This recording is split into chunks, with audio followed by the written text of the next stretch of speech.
Isang gabi ng pagtataksil. Pinatulog ako ng sarili kong asawa upang taddarin ang aking dangal. Ang bawat hibla ng aking buhok na nalalaglag sa sahig ay patunay ng kanilang kasakiman.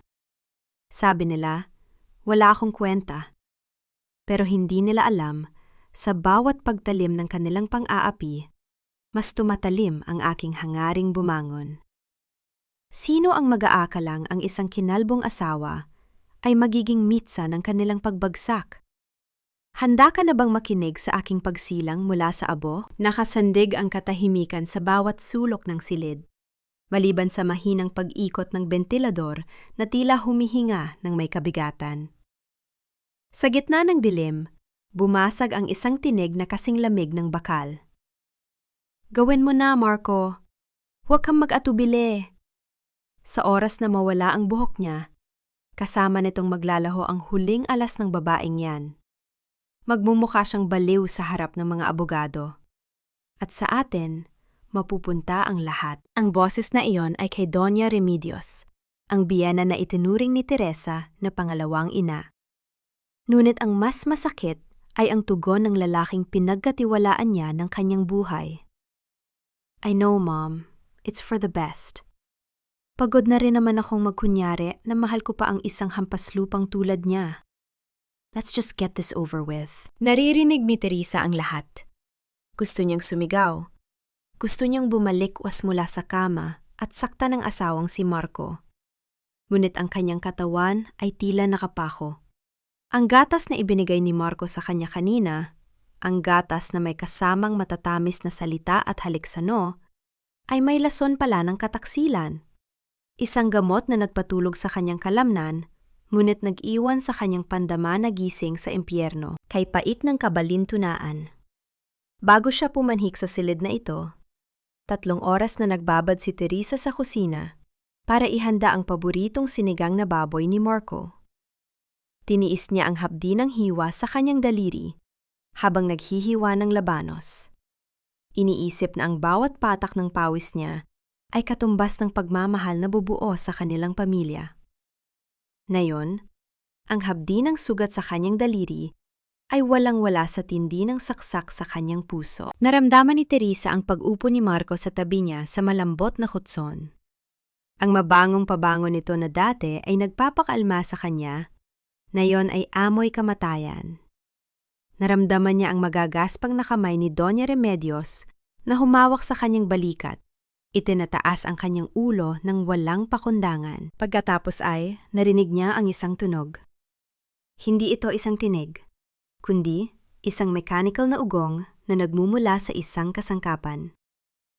Ang bawat panginginig nito ay tila kuryenteng gumagapang sa balat ng kanyang ulo. Dahan-dahan, naramdaman ni Teresa ang unang pasada ng matatalim na talim sa kanyang anit. Ang kanyang mahaba at malasutlang buhok. Ang buhok na laging hinahaplos ni Marco habang nangangako ng habambuhay na katapatan ay nagsimulang malaglag. Nararamdaman niya ang bawat hibla na humihiwalay sa kanyang katawan, bumabagsak sa kanyang balikat, at humahantong sa sahig na parang mga tuyong dahon ng isang punong pinatay sa gitna ng tag-ulan. Walang luhang lumabas sa kanyang mga mata dahil maging ang kanyang mga talukap ay parang sementadong nakasara. Ngunit sa loob ng kanyang dibdib, may isang bahagi ng kanyang pagkatao ang dahan-dahang namamatay.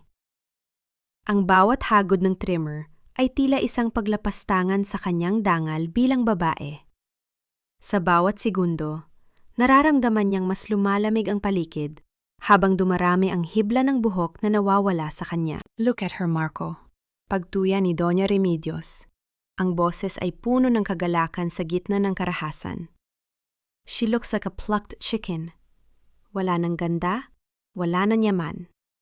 Bukas, pagpirma niya sa waiver, itatapon natin siya sa lansangan kung saan siya nararapat. Humalahak si Marco, isang tunog na hinding-hindi makakalimutan ni Teresa. You're right, Mom. Isang baliw na babaeng kalbo. Sino ang maniniwala sa kanya? Ang lahat ng lupang iniwan ng ama niya sa atin na. We're finally free from this burden. Sa loob ng kanyang isipan, pilit na binibikas ni Teresa ang isang pangalan. Liza, ang anak ko.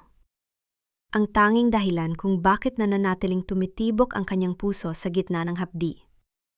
Gusto niyang protektahan ang kanyang anak mula sa mga halimaw na ito. Ngunit paano?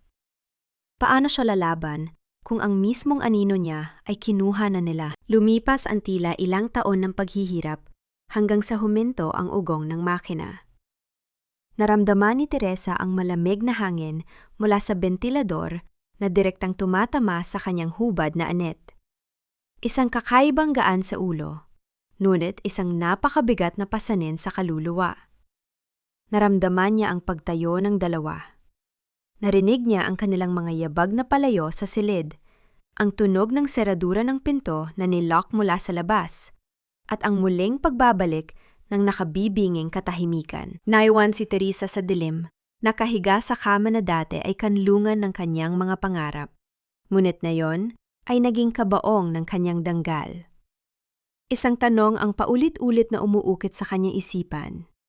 Mas masakit pa sa pagkakaahit ng kanyang buhok. Bakit kailangang ang kamay na nagsuot sa akin ng sing-sing ang siyang kukuha ng aking pagkatao? Hindi siya makagalaw. Ngunit ang kanyang diwa ay nagsimulang magliyab.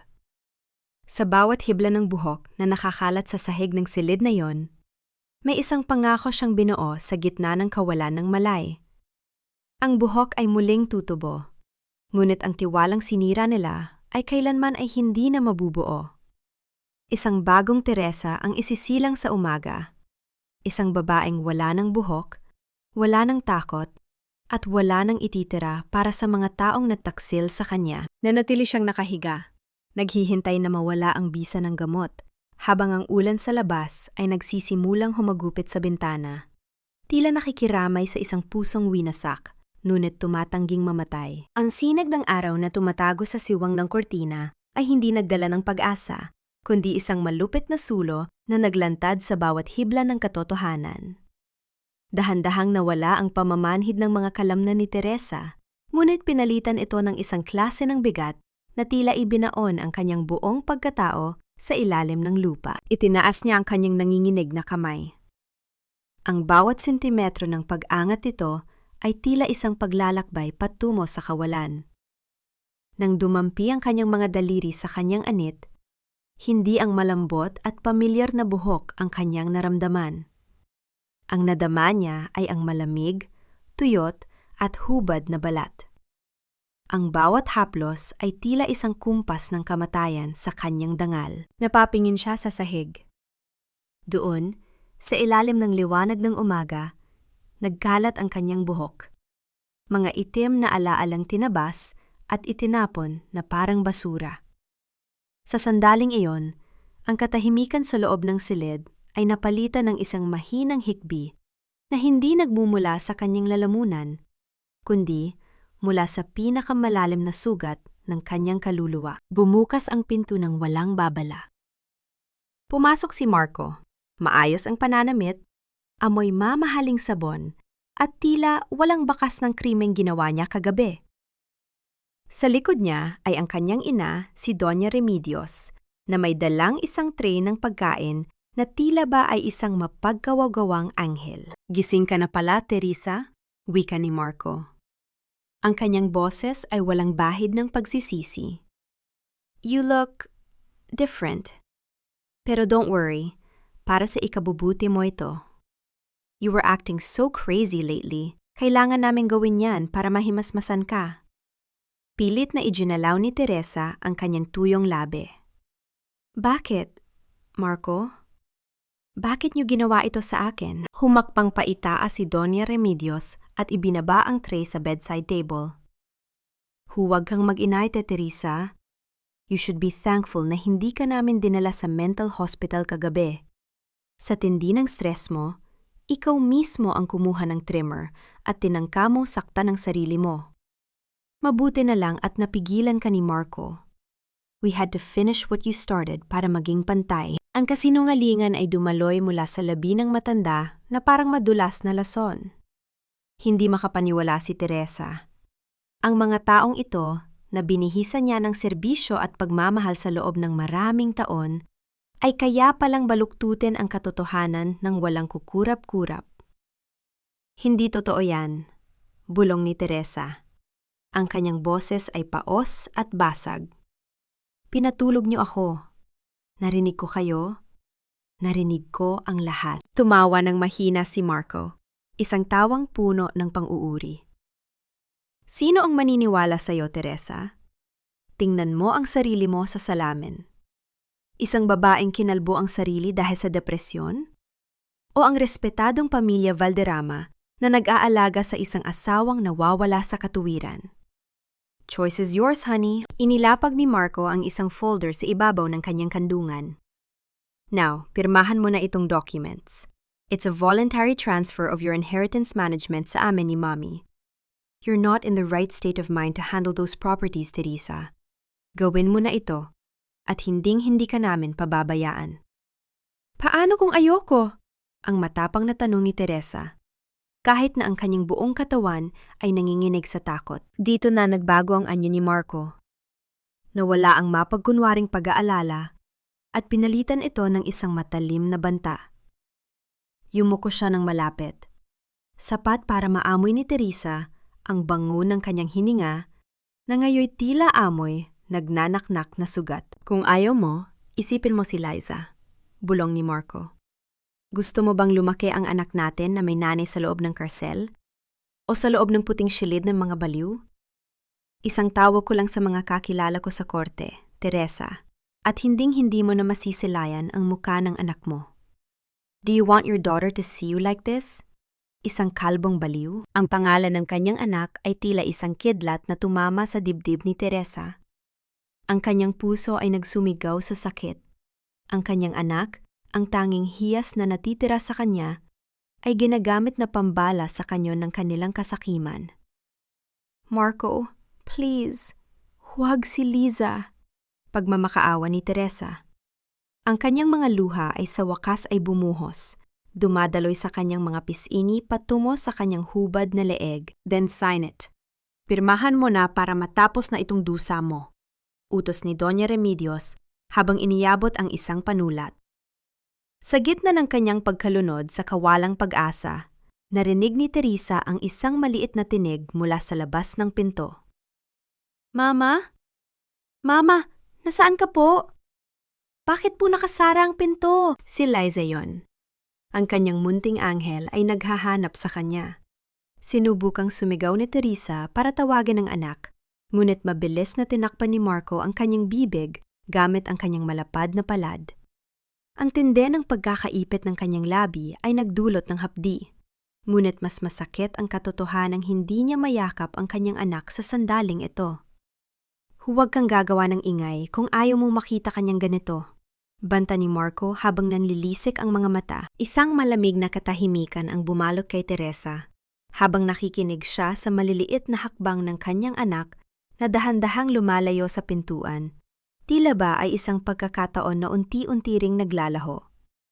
Doon, sa loob ng silid na naging selda ng kanyang dangal, naramdaman ni Teresa ang isang matinding apoy na nagsisimulang magningas sa gitna ng kanyang pighati. Hindi ito apoy ng galit lamang. Ito ay apoy ng isang inang handang sunugin ang buong mundo para lamang mabawi ang kanyang anak at ang kanyang pagkatao. Dahan-dahang kinuha ni Teresa ang panulat, ngunit bago dumampi ang dulo nito sa papel, isang malakas na katok ang narinig mula sa pader ng katabing silid. Ang silid ng mga kasambahay, na sinundan ng isang mahinang kaluskos sa ilalim ng kanyang kama. Huwag mong ituloy, Teresa. Huwag mong ibigay sa kanila ang huling alas na iniwan ng tatay mo. Ang bulong na yon ay hindi nanggaling sa kanyang isipan, kundi mula sa ilalim ng kama. Isang tindig na paos, nanginginig, ngunit puno ng katapatan. Ang tinig ni Aling Rosa. Ang matandang tagapagsilbi na ilang dekada nang naninilbihan sa mansyong iyon at naging saksi sa bawat luhang pumatak sa mga mata ni Teresa. Napatigil ang kamay ni Teresa. Ang dulo ng panulat ay bahagya ng bumaon sa papel, sapat na para mag-iwan ng isang itim na marka na tila isang mansa sa kanyang kinabukasan.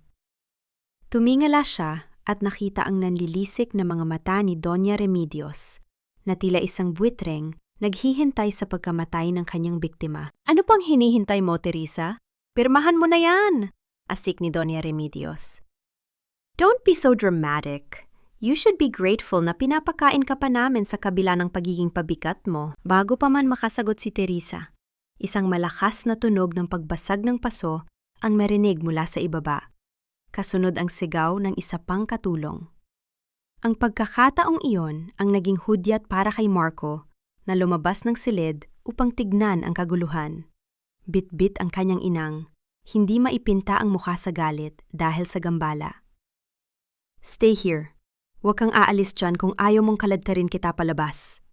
Banta ni Marco bago padabog na isara ang pinto. Sa sandaling lumapat ang lock, mabilis na gumapang palabas mula sa ilalim ng kama si Aling Rosa. Ang kanyang mga mata ay nanunubig sa awa habang nakatingin sa hubad na ulo ni Teresa. Inabot ng matanda ang nanginginig na kamay ng kanyang amo at mahigpit itong piniga. Diyos ko, Teresa, anong ginawa nila sa'yo? Hikbi ng matanda. Nakita ko sila kagabi. Sinubukan kong pumasok pero nakakunci ang pinto. Naririnig ko ang ugong na makinang ginamit nila. Napakawalang hiya nila. Ang hapdi sa puso ni Teresa ay muling nag-alab. Aling Rosa, anong gagawin ko? Hawak nila si Liza. Sabi ni Marco, baliw daw ako. Wala akong magagawa. Hindi totoo yan, giit ni Aling Rosa habang may kinukuha mula sa kanyang bulsa. Isang maliit at kupas na pitaka ang inilagay niya sa palad ni Teresa. Ito ang itinatago ng tatay mo bago siya mamatay. Hindi ko ito ibinigay sa kanila dahil alam kong kukunin lang nila. May pangalan dyan ng isang tao, isang abogado, na pinagkakatiwalaan niya. Siya ang makakatulong sa iyo. Naramdaman ni Teresa ang bigat ng pitakang iyon. Hindi ito bigat ng pera, kundi bigat ng pag-asa. Sa gitna ng kanyang pagkakaubos, sa gitna ng kahihiyang dulot ng kanyang kinalbong ulo, may isang tao pa palang naniniwala sa kanya. Bakit niyo po ito ginagawa, Aling Rosa? Mapapahamak kayo. Bulong ni Teresa habang hinahaplos ang magaspang na balat ng matanda. Dahil ikaw lang ang tumuring sa akin na tao sa bahay na ito, anak. Sagot ni Aling Rosa. Nung nagkasakit ako, ikaw ang nagbuyat para alagaan ako, habang ang mga Valderrama ay diring-dire na lumapit sa akin. Utang ko sa iyo ang buhay ko, at hindi ko hahayaang mabulok ka sa impyernong ito. Muling narinig ang mabibigat na yabag ni Marco sa pasilyo.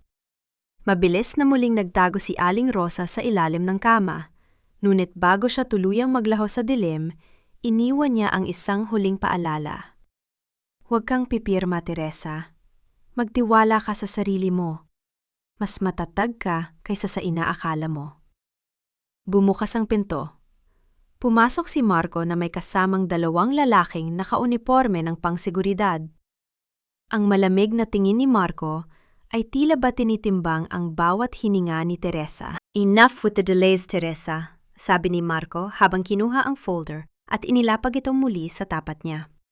The ambulance is outside.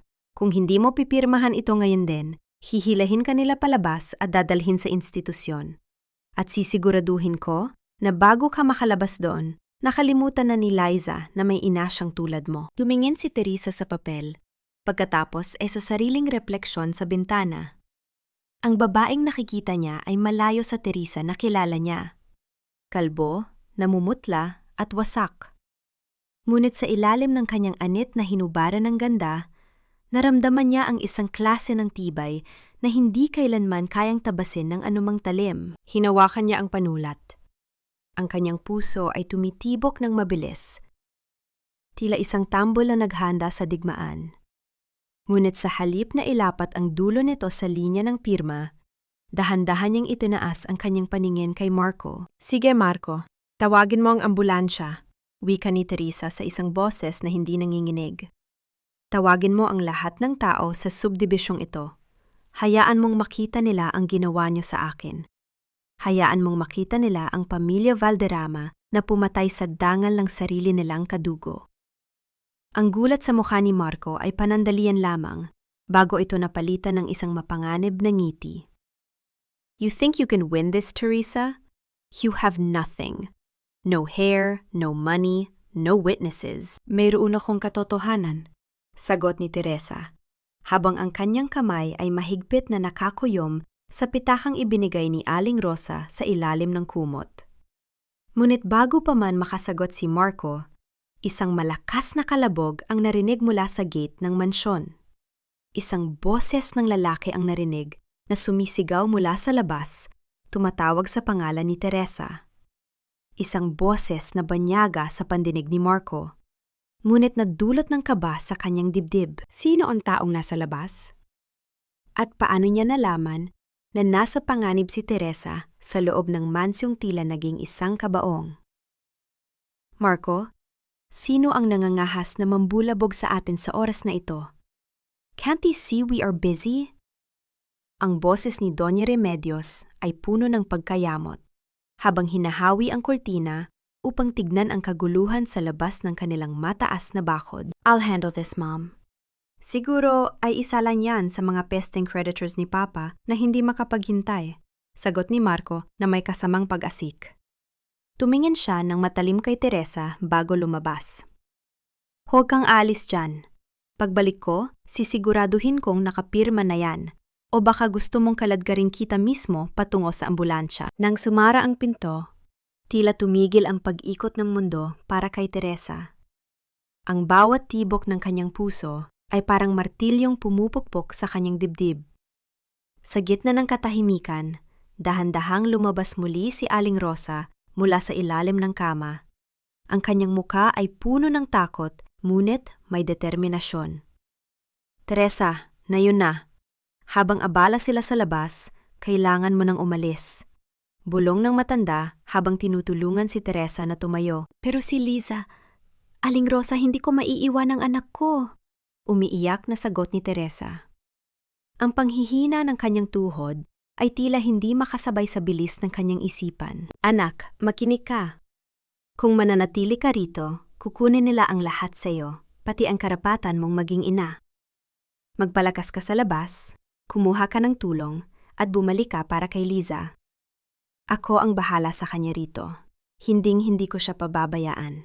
Pangako ni Aling Rosa, habang isinusuot kay Teresa ang isang lumang jacket na may malaking hood para matakpan ang kanyang hubad na anit. Sa bawat hakbang patungo sa pintuan ng likod bahay, nararamdaman ni Teresa ang hapdi ng bawat hininga. Ang bawat sulok ng mansyong iyon na dati ay simbolo ng kanyang pangarap, ngayon ay tila mga aninong nagnanais siyang lamunin.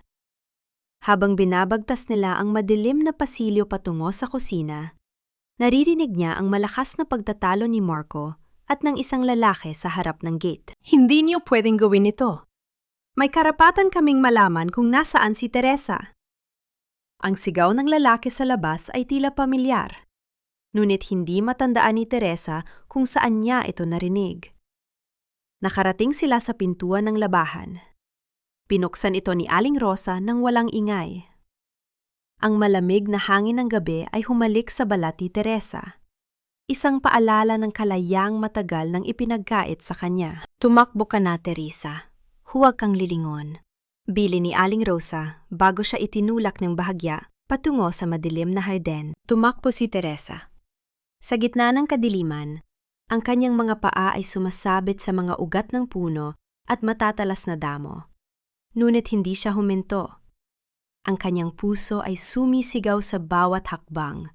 Isang panalangin na sana ay hindi siya makita ng mga gwardya. Ang kanyang kinalbong ulo ay nararamdaman ang bawat patak ng nagsisimulang ulan. Tila ba ang langit mismo ay nakikidalamhati sa kanyang kahihiyan. Nang makalabas siya sa maliit na siwang ng bakod sa likod, bumungad sa kanya ang kalsadang basa at madilim. Wala siyang pera, wala siyang saplot na maayos, at higit sa lahat, wala siyang matutuluyan.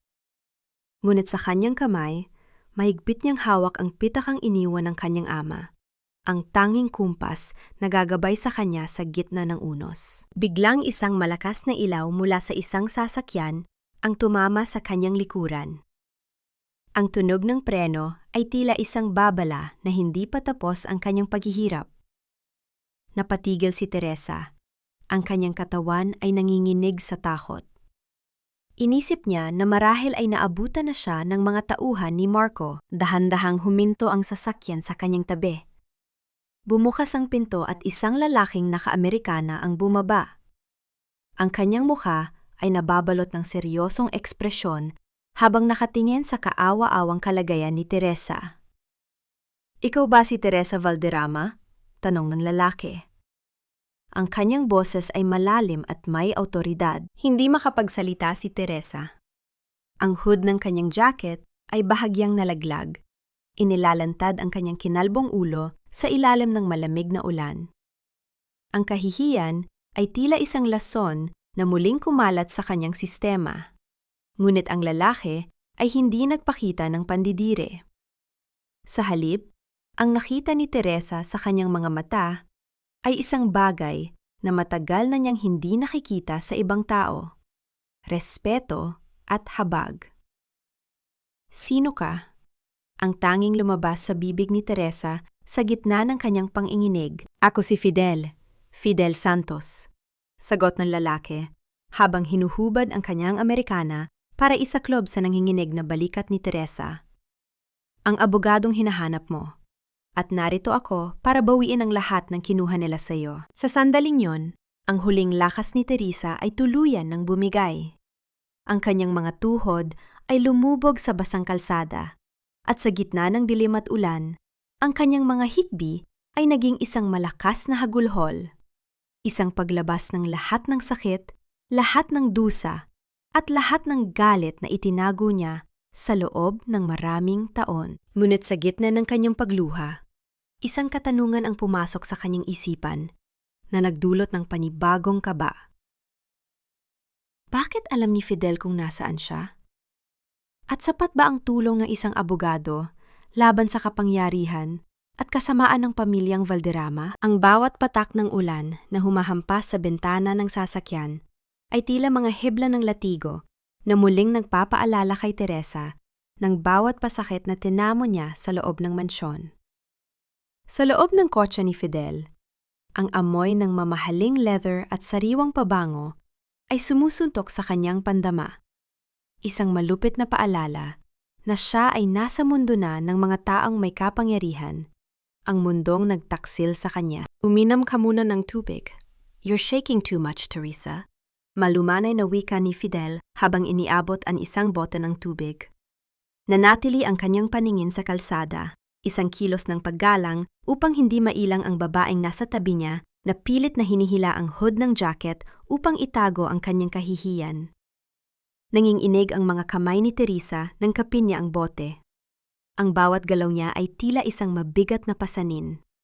Bakit mo ako tinutulungan? Who are you, really?" Bumuntong hininga si Fidel. Ang kanyang mga kamay sa manibela ay mahigpit ang pagkakahawak. "Gaya ng sinabi ko, ako ang abogadong hinahanap mo. Your father, Don Teodoro, contacted me months ago. Alam niya ang nangyayari sa loob ng bahay na yon. He knew your husband and mother-in-law were vultures waiting for his demise." Napatingin si Teresa sa labas, sa mga ilaw ng kalsada na nagiging malabo dahil sa kumpas ng wiper. Kung alam niya, bakit hindi niya ako kinuha? Bakit hinayaan niya akong mabulok sa kamay ng mga Valderrama? Dahil tinago ka nila, Teresa. Binayaran nila ang mga tao upang sabihing masaya ka, na maayos ang trato sa iyo. But your father never stopped looking. Bago siya pumanaw, iniwan niya sa akin ang lahat ng ebidensya ng pagmamanipula ni Marco sa mga dokumento ng iyong mana. I've been watching the mansion for days, waiting for a chance to get you out. Isang mapait na ngiti ang gumuhit sa labi ni Teresa. Ang hapdi ng kanyang kinalbong anit ay tila kumirot muli. Huli na ang lahat, Attorney Santos. Look at me. Wala na akong dangal. Kinuha na nila ang lahat, pati ang buhok ko, pati ang anak ko. Biglang itinigil ni Fidel ang sasakyan sa gilid ng isang tahimik at madilim na kalsada. Lumingon siya kay Teresa. Ang kanyang mga mata ay naglalayab sa ilalim ng malamig na liwanag ng dashboard. Ang buhok ay tumutubo, Teresa. Ang pera ay nababawi. Pero ang apoy sa mga mata mo, yan ang hindi nila kayang kitlin, maliban na lang kung susuko ka. Dahan-dahang itinaas ni Fidel ang kanyang kamay. Tila magtatangkang haplusin ang balikat ni Teresa. Ngunit agad din itong ibinaba. Tinitiyak na hindi siya makakaramdam ng pagkaasiwa. Hindi ka talo, Teresa. You managed to escape. That is the first victory. At ipinangangako ko sa iyo, sa batas man o sa paraang alam ko, pagbabayarin natin sila sa bawat hibla ng buhok na kinuha nila sa iyo. Sa sandaling iyon, ang lamig na kanina pa nanunuot sa buto ni Teresa ay tila bahagyang napalitan ng isang kakaibang init. Hindi ito init ng pag-ibig, kundi init ng pag-asa na nagmumula sa isang estrangjero. Ngunit kasabay nito, ang pagod ng kanyang katawan at ang tindi ng emosyong pinagdaanan niya simula kagabi ay nagsimula ng maningil. Ang paningin ni Teresa ay dahan-dahang lumabo. Ang boses ni Fidel ay tila naging isang malayong bulong. Ang huling bagay na naramdaman niya ay ang bigat ng kanyang sariling ulo na bumagsak sa kanyang dibdib. Teresa? Teresa! Ang nag-aalalang tinig ni Fidel, ang huling narinig niya bago tuluyang lamunin ng kadiliman ang kanyang malay. Naiwang mag-isa si Fidel sa loob ng sasakyan. Kasama ang isang babaeng wasak ang pagkatao. Ngunit may dalang lihim na magpapabagsak sa isang emperyo. Hindi niya alam kung hanggang saan ang kayang tiisin ni Teresa. Pero alam niya ang isang bagay. Ang digmaang ito ay nagsisimula pa lamang. Na muling imulati Teresa ang kanyang mga mata, ang unang bumati sa kanya ay ang nakabubulag na puting liwanag ng sikat ng araw na nagmumula sa isang malawak na bintana. Hindi ito ang kanyang silid sa mansyon. Walang amoy ng mga luma at mamahaling pabango ni Doña Remedios. Sa halip, ang hangin ay amoy kape at bagong latalang papel. Sinubukan niyang itaas ang kanyang ulo. Ngunit isang matinding kaba ang dumaloy sa kanyang buong katawan nang maramdaman niya ang kakaibang hapdi sa kanyang anit habang ito ay kumikiskis sa malambot na unan. Sa isang iglap, bumalik ang lahat. Ang ugong na makinang panggupit, ang malupit na tawa ni Marco, at ang bawat hibla ng kanyang buhok na naglaho sa dilim. Gising ka na pala. Huwag kang biglang babangon, baka mahilo ka. Ang boses ni Fidel ay nanggaling sa gilid ng silid. Nakatayo siya malapit sa isang lamesang puno ng mga dokumento, hawak ang isang tasa ng kape. Wala na ang kanyang Amerikana. Nakatupi ang manggas ng kanyang puting polo na nagpapakita ng pagod, ngunit determinadong anyo. Nasaan ako? Bulong ni Teresa. Ang kanyang boses ay parang tuyong dahon na hinihipa ng hangin. Nasa opisina kita, sa itaas na palapag kung saan may maliit na guest room. Ligtas ka rito, Teresa. Walang makakapasok dito na hindi ko pinahihintulutan. Sagot ni Fidel habang inilalapag ang tasa at lumalapit sa kanya. Dahan-dahang gumangon si Teresa. Pilit na iniinda ang panghihina ng kanyang katawan. Napatingin siya sa isang malaking salamin na nakasabit sa dingding sa tapat ng kama. Doon, sa ilalim ng maliwanag na sikat ng araw, ay nakita niya ang kanyang sarili. Ang kanyang muka ay maputla. Ang kanyang mga mata ay tila mga balon ng pighati. At ang kanyang ulo, ang kanyang hubad at kinalbong ulo, ay tila isang marka ng isang krimen na hindi niya kailanman magagawang itago. Napahawak si Teresa sa kanyang anit. Ang kanyang mga daliri ay nanginginig habang hinahaplos ang bawat bahagi ng kanyang ulo na dati ay tinitirhan ng kanyang mahaba at itim na buhok. Wala na, Fidel. Wala na ang lahat sa akin. Hindi sumagot si Fidel. Sa halip, kinuha niya ang isang tablet mula sa mesa at iniyabot ito kay Teresa. Kailangan mong makita ito. I'm sorry, pero hindi tayo pwedeng mag-aksyaya ng oras. Sa screen ng tablet, bumungad kay Teresa ang isang headline mula sa isang sikat na online news site. Socialite and heiress Teresa Valderrama missing. Family claims severe mental breakdown. May litrato doon ni Marco, nakayuko, at tila nagpupunas ng luha sa harap ng mga reporter, habang si Doña Remedios ay nakahawak sa kanyang balikat. Ang muka ay larawan ng isang nagdadalamhating ina. Sinasabi nila sa media na nag-hysterical ka ra, at ikaw mismo ang gumawa niyan sa sarili mo bago ka tumakas. Paliwanag ni Fidel. Ang kanyang boses ay puno ng pait. They are building a narrative, Teresa. Ginagawa ka nilang baliw sa mata ng publiko para mawala ng bisa ang anumang sasabihin mo laban sa kanila sa korte. Nabitawan ni Teresa ang tablet sa ibabaw ng kumot. Ang bawat salita ni Fidel ay tila mga pako na ibinabaon sa kanyang puso. Ang pagtataksil ni Marco ay walang hangganan. Hindi lamang nito kinuha ang kanyang ganda at yaman. Nais din nitong burahin ang kanyang katinuan. Paano nila nagagawa ito? Hikbi ni Teresa. Paano nila nagagawang baluktutin ang katotohanan ng ganito kadali? Because they have the money and the connections, Teresa. And they know how to play with hiya, ang kahihiyan. Alam nilang sa kultura natin, ang isang babaeng kinalbo at sinabihang baliw ay mas pipiliing magtago kaysa lumaban. Diretsong sagot ni Fidel. Tumayo si Teresa mula sa kama.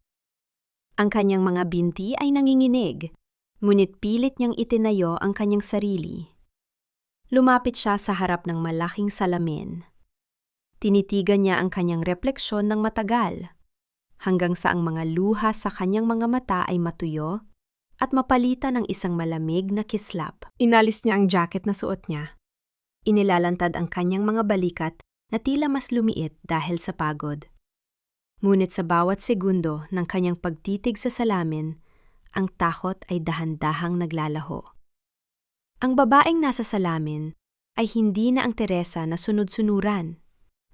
Ang babaeng yon ay namatay na sa mansyon kagabi, kasama ng kanyang mga pangarap. Gusto nilang magtago ako dahil sa kahihiyan?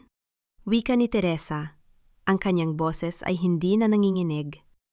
Lumingon siya kay Fidel at sa unang pagkakataon, nakita ng abogado ang apoy na tinutukoy niya kagabi. Kung ganoon, ibibigay ko sa kanila ang kabaligtaran. I will not hide, Fidel.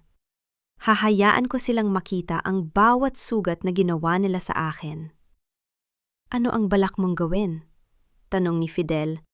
Ang kanyang interes ay tila nagliyab. Sabi mo, may hearing sila bukas para sa pansamantalang pangangalaga sa mga ari-arian ko, diba? Tanong ni Teresa habang hinahaplos ang kanyang kinalbong ulo ng may determinasyon. Pupunta tayo roon, hindi bilang isang biktima, kundi bilang isang saksi sa sarili kong pagpaslang. Ngunit bago pa man makasagot si Fidel, isang malakas na katok ang narinig sa pintuan ng opisina. Ang tunog ay marahas at puno ng pagmamadali. Isang boses mula sa labas ang sumigaw. Isang boses na nagpatigil sa tibok ng puso ni Teresa. Attorney Santos! Alam namin nandyan ang asawa ko!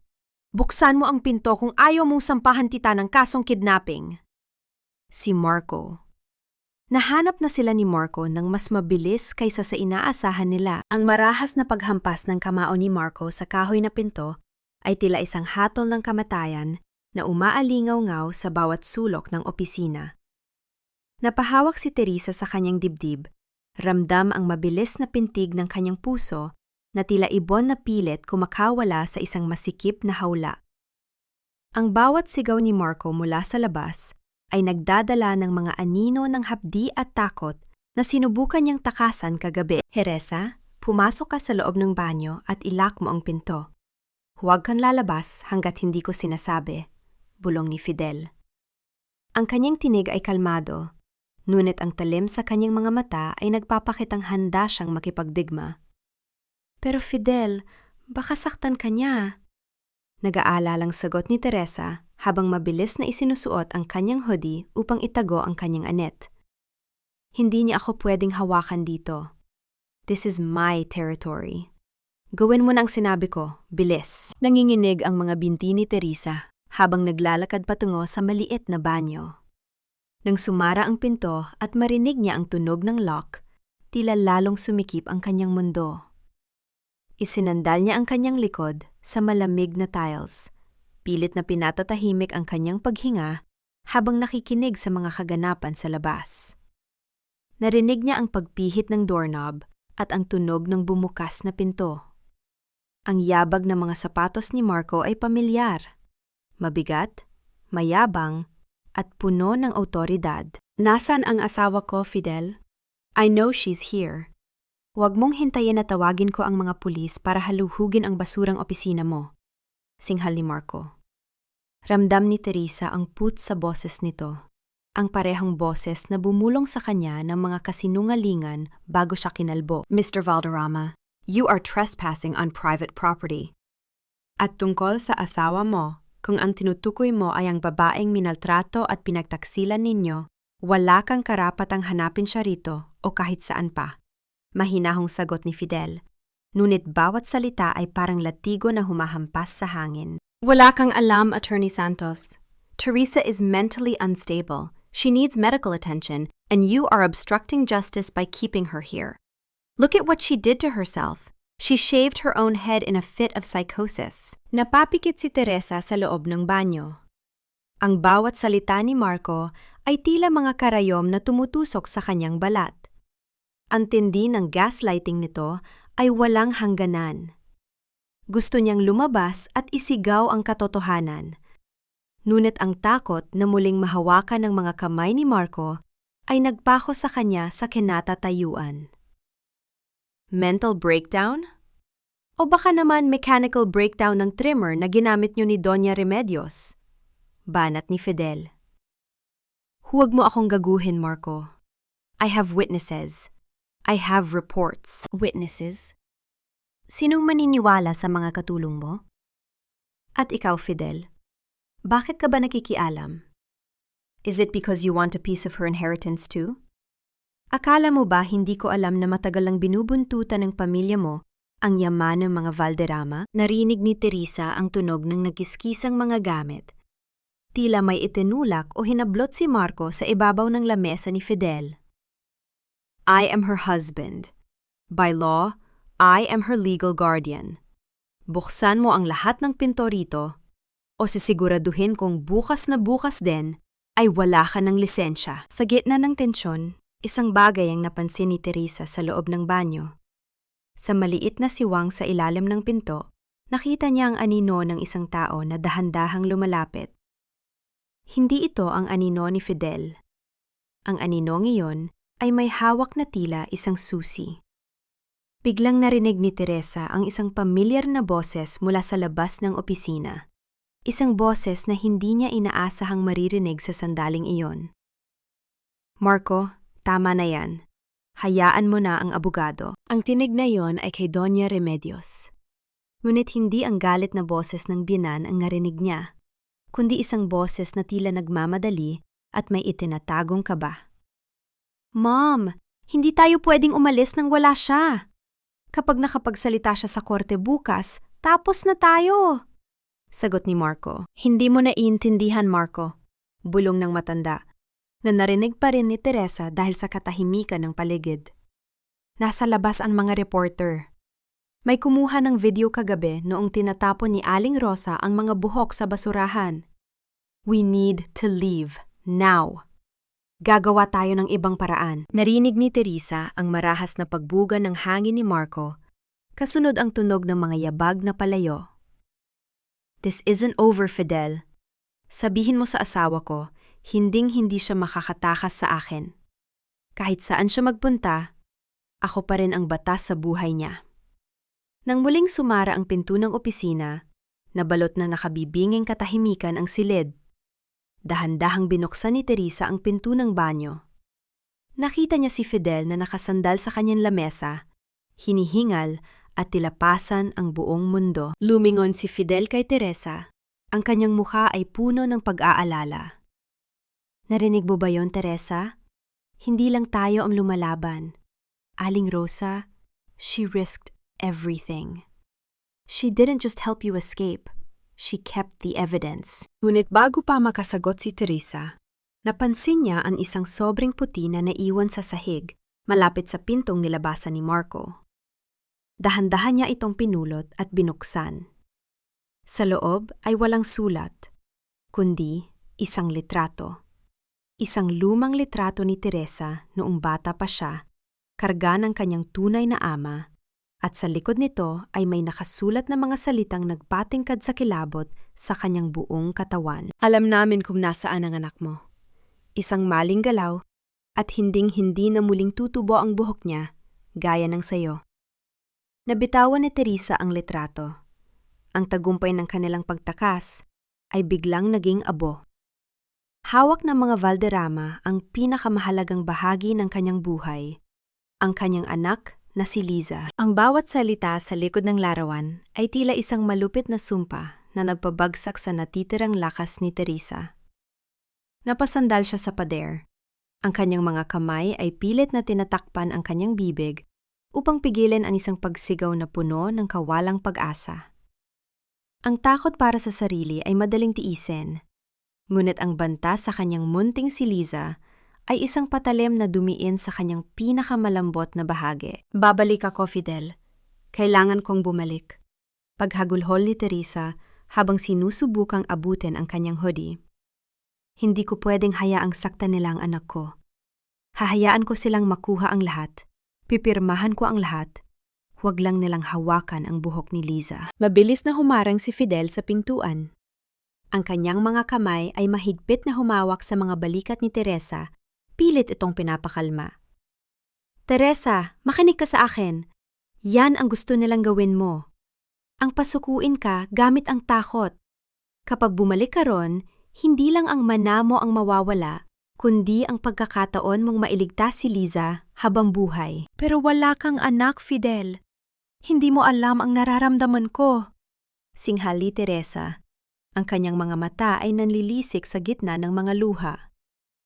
Gagawin nila sa kanya ang ginawa nila sa akin. Pakikilubuhan nila ang anak ko para lang makuha ang gusto nila. Hindi nila magagawa yon dahil alam nilang binabantayan ko sila. Mariing sagot ni Fidel. At may isa pang bagay na kailangan mong malaman. Isang bagay na itinatago nila sa iyo sa loob ng maraming taon. Dinala ni Fidel si Teresa sa kanyang mesa at binuksan ang isang lumang kahon na gawa sa Nara. Inilabas niya ang isang makapal na bundle ng mga liham na may selyo ng ibang bansa, kupas na ang papel, at ang ilan ay may bakas ng natuyong luha. Akala mo ba ay pinabayaan ka ng tatay mo? Akala mo ba ay utang na loob mo sa mga Valderrama ang kaligtasan mo noong bata ka pa? Tanong ni Fidel habang inilalatag ang mga sulat sa harap ni Teresa. Nanginginig ang mga daliri ni Teresa habang binubuksan ang isa sa mga sulat. Ang sulat kamay ay pamilyar, ang matatag at eleganteng sulat ni Don Teodoro.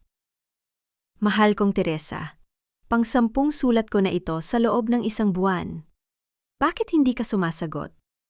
Sinabihan ako ni Remedios na ayaw mo na akong makita. Nagalit ka sa akin dahil iniwan ko kayo ng nanay mo. Pero hindi ako titigil hanggat hindi kita nababawi sa kanila. Binasa ni Teresa ang bawat liham. Ang bawat salita ay isang pagsabog ng katotohanan sa kanyang isipan. Sa loob ng 20 taon, pinalaki siya ng mga Valderrama sa paniniwalang siya ay isang pasanin, isang basurang kinupkop lamang dahil sa awa. Ang bawat pagtitiis niya sa bulyaw ni Doña Remedios, ang bawat pagyuko niya sa mga pang-aabuso ni Marco ay dahil sa utang na loob na itinanim nila sa kanyang puso. Hinarang nila ang lahat, Teresa, paliwalag ni Fidel. Ang kanyang boses ay puno ng pot. Binayaran nila ang mga kartero. Siniraan nila ang tatay mo sa paningin mo at siniraan ka nila sa paningin ng tatay mo. Ginamit nila ang pagmamahal mo bilang tanikala upang manatili kang sunod-sunuran sa kanila habang hinihintay nilang mamatay ang tatay mo at makuha ang lahat ng sayo. Napabitaw si Teresa sa sulat. Ang hapdi sa kanyang anit ay tila naglaho, napalitan ng isang matinding galit na mas mainit pa sa anumang apoy. Ang buong buhay niya ay isang malaking kasinungalingan. Ang pamilyang itinuring niyang tagapagligtas ay ang mga arkitekto ng kanyang paghihirap. Ang utang na loob na sinasabi nila ay isang ilusyon, bulong ni Teresa. Ang kanyang mga mata, na dati ay puno ng takot, ngayon ay nagningas ng isang kakaibang liwanag. Ibinigay ko sa kanila ang kabataan ko. Ibinigay ko ang serbisyo ko. Ibinigay ko ang dangal ko. Pero hinding-hindi ko ibibigay ang anak ko. Iyan ang Teresa na gusto kong makita, wika ni Fidel. Meron akong plano. Bukas, sa court hearing, hindi lang natin ipagtatanggol ang mana mo. Ipapahiya natin sila sa parang hindi nila makakalimutan. Pero kailangan mong magtiwala sa akin. Anong kailangan kong gawin? Tanong ni Teresa. Inilabas ni Fidel ang isang maliit na recording device. Kailangan nating makuha ang boses ni Aling Rosa. Siya ang tanging saksi sa loob ng bahay. At kailangan nating gamitin ang mismong hiya na kinatatakutan mo bilang armas laban sa kanila. Habang nagpaplano sila, hindi na malaya ni Teresa na sa labas ng opisina ni Fidel may isang itim na sasakyan ang dahan-dahang umaandar. Pinagmamasdan ang bawat galaw sa loob. Sa loob ng sasakyan iyon, hawak ni Marco ang kanyang cellphone. Isang mapanganib ng ngiti ang nakaguhit sa kanyang labi, habang tinitingnan ang isang video feed. You think you're smart, Fidel? Let's see how smart you are kapag nalaman mong ang mismong taong pinagkakatiwalaan mo ang siyang maglalaglag sa iyo sa hukay. Sino ang tinutukoy ni Marco? May traidor ba sa panig ni Fidel? At sa gitna ng lahat ng ito, nasaan na si Munting Liza? Huwag kang matigas ang ulo, Teresa. Umuwi ka na. Umiiyak si Liza. Hinahanap ang mommy niya. Hindi mo ba naririnig ang boses niya sa bawat gabi na wala ka sa tabi niya? Ang boses ni Marco sa kabilang linya ng telepono ay parang isang madulas na ahas na pilit pumapasok sa pandama ni Teresa. Walang bakas ng galit, walang bakas ng pananakit. Sa halip, ang tono nito ay puno ng mapagkunwaring pag-aalala. Ang klase ng boses na ginagamit nito noong unang taon ng kanilang pagsasama. Isang gaslighting na mas masakit pa sa sampal. Nanginginig ang kamay ni Teresa habang hawak ang cellphone ni Fidel. Nakatayo siya sa gitna ng opisina, pilit na iniinda ang hapdi ng kanyang anit na tila, muling nagnanaknak sa tuwing naririnig ang boses ng asawa. Sa kabilang dulo ng silid, nakatingin si Fidel sa kanya. Ang mga mata nito ay nagbibigay ng babala na huwag magpadala sa emosyon. Nasaan ang anak ko, Marco? Ang tanging salitang lumabas sa bibig ni Teresa. Ang kanyang tinig ay malamig. Ngunit sa loob niya ay may isang bagyong pilit kumakawala. Nandito siya, natutulog. Pero panaginip niya ay ikaw, Teresa. You know, she's so young. Hindi niya maiintindihan kung bakit iniwan siya ng mami niya para lang makasama ang isang abogadong wala namang magagawa. Honestly, Teresa, you're making this so difficult for everyone. Come home and we can fix this. I'll buy you the best wigs in the world. I'll make you beautiful again. Naramdaman ni Teresa ang pag-akyat ng pait sa kanyang lalamunan. Ang bawat salita ni Marco ay tila isang pagtapak sa kanyang pagkatao. Para kay Marco, ang lahat ay nabibili. Ang kanyang dangal, ang kanyang buhok, at ang kanyang katahimikan. Beautiful again? Bulong ni Teresa, habang ang kanyang paningin ay nakapako sa mga liham ng kanyang ama na nakakalat sa lamesa. Kinuha niyo ang lahat sa akin, Marco. Pinatulog niyo ako at hinubaran ng dangal habang wala akong kalaban-laban. At ngayon, sasabihin mo sa aking aayusin natin ito? It was for your own good, honey. You were becoming unstable. If people saw how you were acting, mas malala ang mangyayari sa iyo. Ang sagot ni Marco. Ang boses ay muling naging matalim. Don't be a martyr, Teresa. Hindi mo bagay. Isipin mo si Liza. If you don't show up tonight, magpapa-interview ako. Sasabihin ko sa buong mundo na tumakas ka dahil hindi mo kayang tanggapin ang sarili mong sakit sa isip. Do you really want Liza to grow up with that kind of reputation? Napapikit si Teresa. Ang bawat pintig ng kanyang puso ay tila isang babala. Nararamdaman niya ang malamig na pawis na gumagapang sa kanyang likod. Ang imahe ni Liza na umiiyak ay tila isang patalim na humihiwa sa kanyang katinuan. Nabalik lamang ang kanyang diwa nang maramdaman niya ang mainit na kamay ni Fidel sa kanyang balikat. Ang presensya ng abogado ay tila isang angkla sa gitna ng nagangalit na dagat ng kanyang damdamin. Marco, wika ni Teresa, ang kanyang boses ay mas matatag na ngayon. Huwag mong gamitin ang anak ko para itago ang mga krimen niyo. Bukas, sa korte, hindi lang ako ang makikita mo. Makikita mo ang lahat ng kasinungalingang itinanim niyo sa loob ng 20 taon. Handa ka na ba, Marco? Handa na ba kayong harapin ang katotohanang kinalbo niyo? Isang nakabibinging katahimikan ang namayani sa kabilang linya. Pagkatapos, narinig ni Teresa ang isang mahinang tawa, isang tawang puno ng panganib. I gave you a choice, Teresa. Pero mukhang mas pinili mong mabulok kasama ng abogadong yan. Fine, pero tandaan mo ito. I have a surprise for you tomorrow. Isang sorpresa na magpapatunay na kahit kalbo ka na, wala ka pa ring utak. Ang tunog ng pagputol ng linya ay tila isang hudyat ng simula ng isang madugong labanan. Ibinalik ni Teresa ang cellphone kay Fidel. Ang kanyang mga mata ay blanko, ngunit ang kanyang kamao ay mahigpit ang pagkakakuyom. Ano ang gagawin natin, Fidel? Tanong niya. Maghahanda tayo sa sorpresa niya, sagot ni Fidel habang inaayos ang kanyang mga gamit. Pero kailangan nating mag-ingat. Marco is desperate, and a desperate man is a dangerous one. Sa labas ng bintana, ang mga ulap ay muling nagdidilim, tila nagbabadya ng isa pang unos. Sa gitna ng katahimikan ng opisina, ang bawat segundo ay tila isang hakbang patungo sa isang bangin. Ngunit habang nag-aayos si Fidel, isang maliit na detalye ang napansin ni Teresa.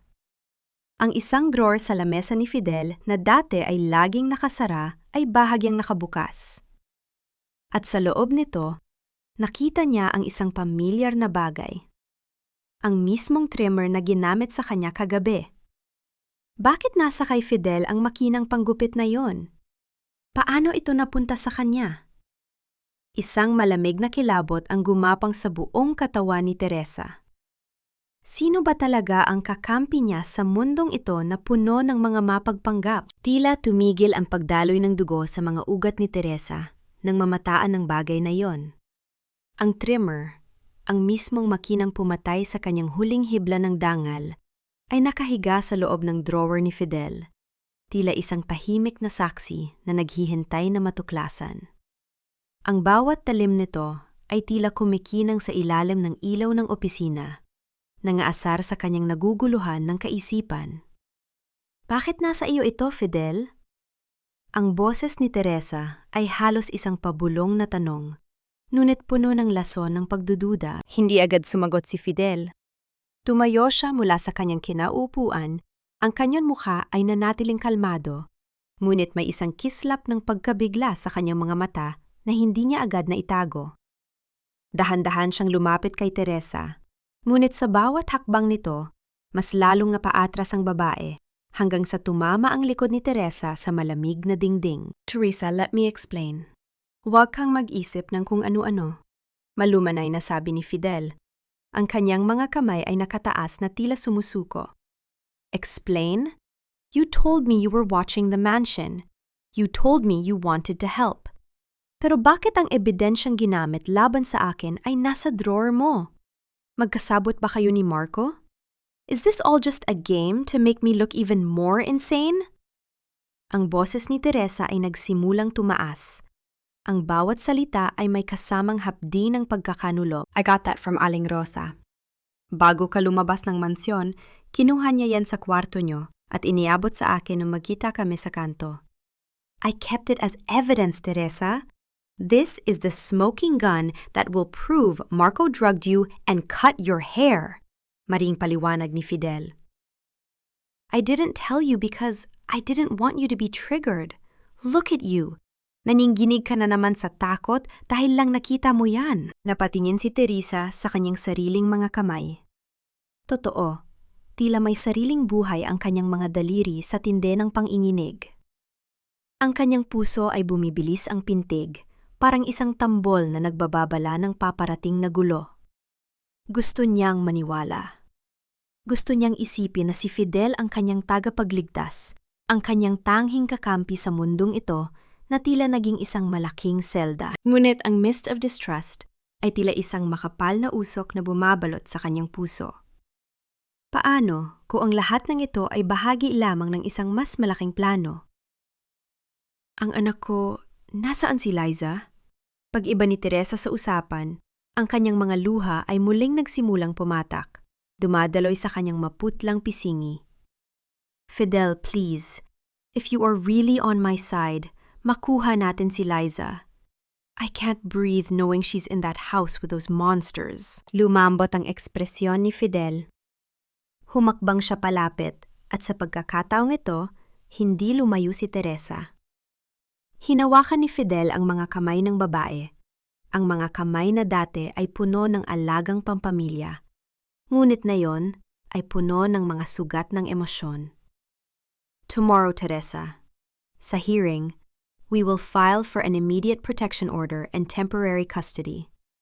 Gagamitin natin ang bawat dumi na mayroon tayo laban sa kanila. Just hold on.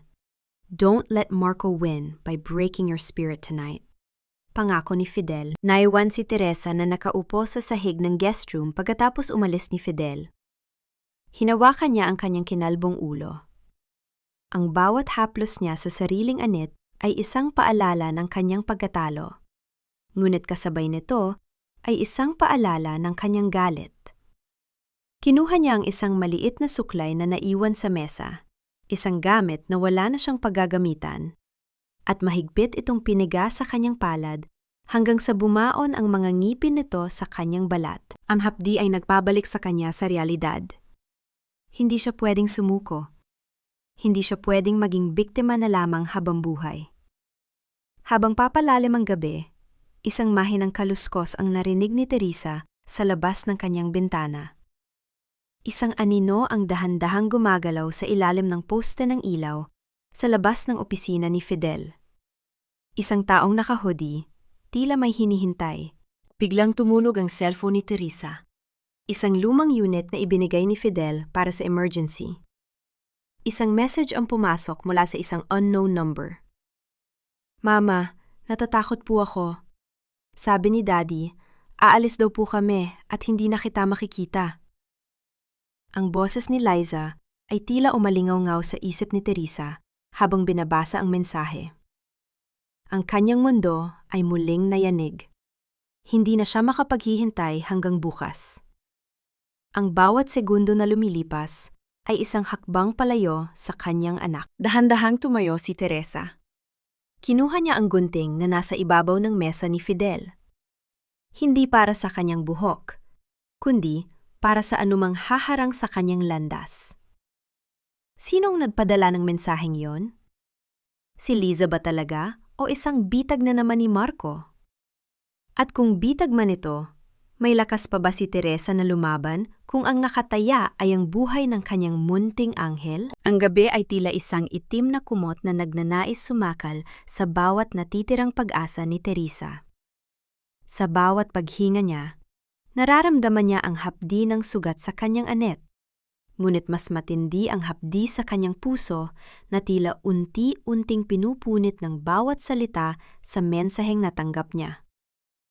Mama, natatakot po ako. Ang mga salitang iyon ay paulit-ulit na umaalingaw-ngaw sa kanyang isipan. Mas malakas pa sa anumang bagyong maaaring dumaan. Hindi na mahalaga kung ang drawer ni Fidel ay may itinatagong lihim o kung ang bawat hakbang niya ay patungo sa isang bitag.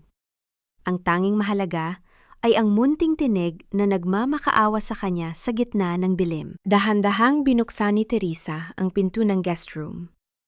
Ang sahig na gawa sa lumang kahoy ay naglalabas ng mahihinang kaluskos sa bawat pag-apak niya. Tila nagbababala na huwag ituloy ang kanyang balak. Naririnig niya ang mahinang hilik ni Fidel mula sa kabilang silid, isang tunog ng kapayapaan na hindi niya magawang makihate. Bit-bit ang maliit na bag, at ang hoodie na mahigpit na nakatakip sa kanyang kinalbong ulo, tinahak niya ang madilim na pasilyo. Bawat anino sa dingding ay tila isang kamay ni Marco na nagtatangkang hilahin siya pabalik sa impyerno. Nang marating niya ang pinto ng opisina, napatigil siya. Sa ibabaw ng lamesa ni Fidel, nakita niya ang recorder na binanggit ng abogado kanina.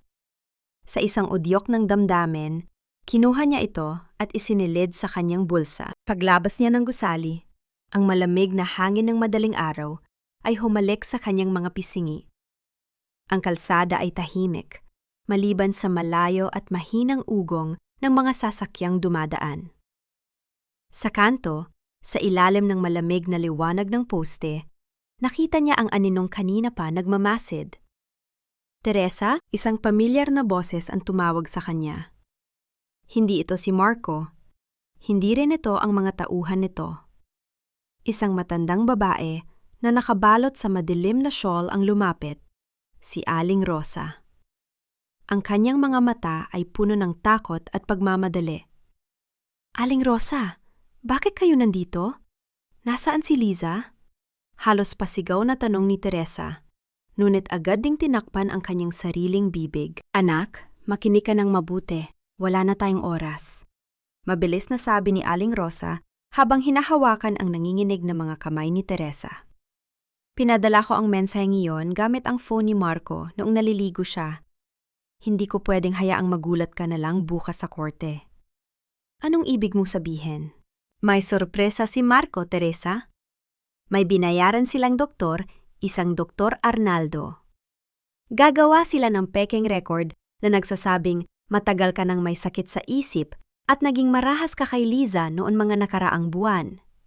Gagamitin nila ang kinalbo mong ulo bilang ebidensya na sinaktan mo ang sarili mo at banta ka sa kaligtasan ng bata. Naramdaman ni Teresa ang pag-ikot ng paligid. Ang tindi ng kasamaan ni Marco ay tila walang kailaliman. Gagawin nila akong halimaw sa harap ng sarili kong anak? Higit pa roon, Teresa. Plano nilang ilayo si Liza bukas na bukas din, bago pa man matapos ang hearing. May flight na silang nakabook patungong ibang bansa. Dagdag ni Aling Rosa. Ang boses ay nanginginig sa galit. Kailangan mong makuha ang recording na ito. Ito ang pag-uusap nila ni Doña Remedios kaninang gabi habang inihahanda ang mga pekeng dokumento. Iniabot ni Aling Rosa ang isang maliit na memory card kay Teresa. Ito lang ang tanging paraan. Pero mag-iingat ka, anak. Alam ni Marco na may traidor sa bahay. Naghihinala na siya sa akin. Aling Rosa, sumama na kayo sa akin. Mapapahama kayo roon. Pagmamakaawa ni Teresa. Umiling ang matanda. Kailangan kong bumalik para kay Liza. Ako lang ang tangi nagbabantay sa kanya sa loob. Sige na, lumakad ka na bago pa may makakita sa atin. Pabalik na sana si Teresa sa gusali ng isang itim na sasakyan ang biglang huminto sa tapat nila. Ang silaw ng headlight ay tila sumugat sa paningin ni Teresa. Bumukas ang pinto ng sasakyan at lumabas ang isang lalaking hindi pamilyar kay Teresa. Ngunit ang malamig na ngiti nito ay nagpaalala sa kanya kay Marco. So, ito pala ang munting pagtitipon nyo. Wika ng lalaki habang dahan-dahang lumalapit. Naramdaman ni Teresa ang marahas na pagtulak sa kanya ni Aling Rosa. Tumakbo ka na, Teresa. Huwag kang hihinto. Ngunit bago pa man makahakbang si Teresa, narinig niya ang tunog ng isang marahas na paghila at ang mahinang daing ni Aling Rosa. Lumingon si Teresa at nakita ang matanda na kinaladkad papasok sa sasakyan. Aling Rosa! Sigaw ni Teresa. Teresa, tumakbo ka! Ang ebidensya! Iligtas mo si Liza! Ang huling sigaw ng matanda bago tuluyang isara ang pinto ng sasakyan at mabilis itong humarurot palayo, iniiwan si Teresa na mag-isa sa gitna ng madilim at tahimik na kalsada. Naiwan si Teresa na nakaluhod sa semento. Mahigpit na hawak ang memory card sa kanyang palad. Ang tanging kakampi niya sa loob ng mansyon ay kinuha na nila. Bukas ang huling laban. Ngunit paano siya lulaban kung ang bawat taong tumutunong sa kanya ay unti-unting naglalaho? At higit sa lahat, ang memory card na hawak niya. Ito ba ay tunay na kaligtasan o isa na namang pain Upang mabitay siya sa sarili niyang mga salita, ang bawat tibok ng puso ni Teresa ay tila isang malakas na tambol na sumasabay sa papalayong ugong ng makina ng sasakyan. Naiwan siyang nakatayo sa gitna ng malamig na kalsada, ang kanyang mga binti ay nanginginig, at ang kanyang hininga ay putol-putol. Ang katahimikang bumalot sa paligid matapos ang pagdukot kay Aling Rosa ay mas nakakabingi kaysa sa anumang sigaw. Hanggang kailan? Hanggang kailan magbabayad ang mga taong walang kinalaman sa kasakiman ninyo? Ang pabulong na tanong ni Teresa sa hangin, habang ang kanyang mga mata ay nakapako sa dilim kung saan naglaho ang sasakyan. Mahigpit niyang ikinuyom ang kanyang palad sa maliit na memory card. Ramdam niya ang talim ng kanto nito na bumaon sa kanyang balat. Isang hapdi na nagpapaalala sa kanya na ang hawak niya ay hindi lamang ebidensya. Ito ang huling hininga ng pag-asa ni Aling Rosa. Dahan-dahan siyang bumalik sa loob ng gusali. Ang bawat hakbang ay tila pag-akyat sa isang matarik na bundok. Nadatnan niya si Fidel na nakatayo sa pasilyo. Gulo ang buhok at may hawak na baril, halatang nagising sa ingay sa labas. Nang makita niya si Teresa na basa ng hamog at namumutla, agad siyang lumapit. Teresa, anong nangyari? Bakit ka lumabas? Ang nag-aalalang tanong ng abogado, habang mabilis na inaalalayan ang babae, hindi makapagsalita si Teresa. Ibinukas lamang niya ang kanyang palad at ipinakita ang memory card. Kinuha nila si Aling Rosa, Fidel. Dahil sa akin, dahil sa katotohanan ito. Mabilis silang pumasok sa loob ng opisina. Isinaksak ni Fidel ang memory card sa kanyang laptop. Ang bawat segundo ng paglo-load ng file ay tila isang taon para kay Teresa. Nang sa wakas ay tumugtog ang audio, ang buong silid ay binalot ng boses ng mga halimaw na nagpabagsak sa kanya. Siguraduhin mong pirmahan ni Dr. Arnaldo ang medical certificate. Ang boses ni Doña Remedios ay kasing talim ng labaha. Sabihin mo sa kanya, dagdagan ang dosis ng gamot na ibibigay natin sa kanya sa korte para magmukha talaga siyang tulala at nawawala sa sarili. Don't worry, Mom, ang sagot ni Marco, may kasamang mapaglarong tawa. Teresa will be too drugged to even remember her own name, let alone fight for the properties. And once the judge sees her bald head and her erratic behavior, the custody of Liza will be ours. We'll be in Switzerland before the sun sets tomorrow. Napahawak si Teresa sa kanyang anit. Ang hapdi ng pagkakaahit sa kanya ay tila nagbalik. Ngunit sa pagkakataong ito, hindi ito pighati ang dala, kundi isang nagnimingas na pot. Marahas niyang pinunasan ang kanyang mga luha. Ang bawat salita ni Marco ay tila isang lason na nagpapatigas sa kanyang kalooban. Naririnig mo ba yan, Fidel? Ang boses ni Teresa ay malamig at puno ng determinasyon. Plano nilang lasunin ako sa harap ng buwes. Plano nilang itago ang anak ko sa kabilang panig ng mundo. Tumingin si Fidel sa kanya. Ang mukha ay puno ng seryosong paghanga. Hindi sila magtatagumpay, Teresa.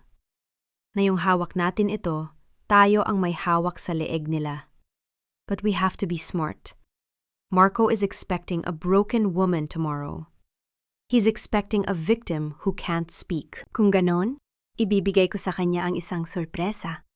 Wika ni Teresa habang tumatayo at humaharap sa salamin. Inalis niya ang hoodie na nagtatago sa kanyang ulo. Tinitigan niya ang sarili. Ang kanyang hubad na anit, ang kanyang pagod na mukha, at ang kanyang mga matang wala ng takot. Fidel, hindi ako magtatago sa likod ng wig o bandana bukas. Hahayaan ko silang makita ang bawat sentimetro ng ginawa nila sa akin. I want the judge, the lawyers, and the world to see the face of their greed. Are you sure, Teresa? Ang hiya ay maaring gamitin laban sa iyo, paalala ni Fidel. Ang hiya ay para sa mga nagkasala, Fidel, hindi para sa akin, matatag na sagot ni Teresa. Bukas, ang kinalbong ulo ko ang magiging korona ng kanilang kahihiyan. Sa mga sumunod na oras, tila naging isang kampo ng digmaan ng opisina. Habang inihahanda ni Fidel ang mga legal na dokumento, Nanatili si Teresa sa tabi ng bintana. Pinapanood ang dahan-dahang pagsikat ng araw. Ito na ang araw ng paghuhukom. Kinuha niya ang isang basong tubig at tinitigan ang kanyang refleksyon dito. Ang kanyang buhok ay wala na, ngunit ang kanyang kaluluwa ay nagsisimula ng muling tumubo. Mas matibay, mas matapang, at handang sumabog. Liza, hintayin mo si Mama, bulong niya sa hangin. Bago lumubog ang araw na ito, hinding-hindi na muling may makakahawak sa buhok mo maliban sa akin. Ngunit sa gitna ng kanyang determinasyon, isang huling mensahe ang pumasok sa telepono ni Fidel. Isang litrato ni Aling Rosa na nakagapos sa loob ng isang madilim na bodega, at sa tabi niya ay ang munting tsinelas ni Liza. Ang mensahe ay maikli. Piliin mo, Teresa, ang mana mo o ang buhay ng dalawang taong nagmamahal sa'yo. Napapikit si Teresa. Ang huling pagsubok ay narito na. Sa pagitan ng katarungan at ng buhay ng kanyang anak, alin ang titimbang sa timbangan ng isang inang kinalbo ng tadhana? Ang bawat hakbang ni Teresa sa makintab na sahig ng bulwagan ng katarungan ay tila tunog ng isang batingaw na nagbabadya ng katapusan. Ang paligid ay puno ng mga bulungan, mga matang mapanghusga, at mga lente ng kamera na tila mga gutom na hayop na naghihintay ng kanyang pagkadapa. Suot ang isang simpleng puting damit, hindi siya gumamit ng peluka. Hindi rin siya nagsuot ng bandana. Ang kanyang kinalbong anit ay nakalantad sa ilalim ng malupit na liwanag ng chandelier, isang hubad na katotohanan na hindi kayang itago ng anumang salita. Look at her. Totoo nga ang balita. Nabaliw na yata ang asawa ni Marco Valderrama. Bulong ng isang babaeng nakaalahas sa gilid. Hindi lumingon si Teresa. Nanatiling diretso ang kanyang tingin sa unahan kung saan nakaupo si Marco at Doña Remedios.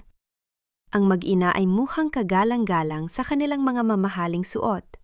Si Marco ay nasa kanyang navy blue na suit, habang si Remedios ay tila isang reyna sa kanyang itim na terno. Ngunit sa likod ng mga maskarang iyon, nakita ni Teresa ang pagkislap ng takot sa kanilang mga mata nang makita siya. Teresa, my God, look at what you've done to yourself. Wika ni Marco habang lumalapit. Ang boses ay puno ng mapagkunwaring pighati na sapat na malakas para marinig ng mga reporter sa paligid. Bakit mo ito ginawa? I told you, we are here to help you get through your illness. Bakit kailangang umabot sa ganito? Kiningnan siya ni Teresa ng diretso sa mga mata. Walang emosyon, walang luha. Hindi ko ito ginawa sa sarili ko, Marco.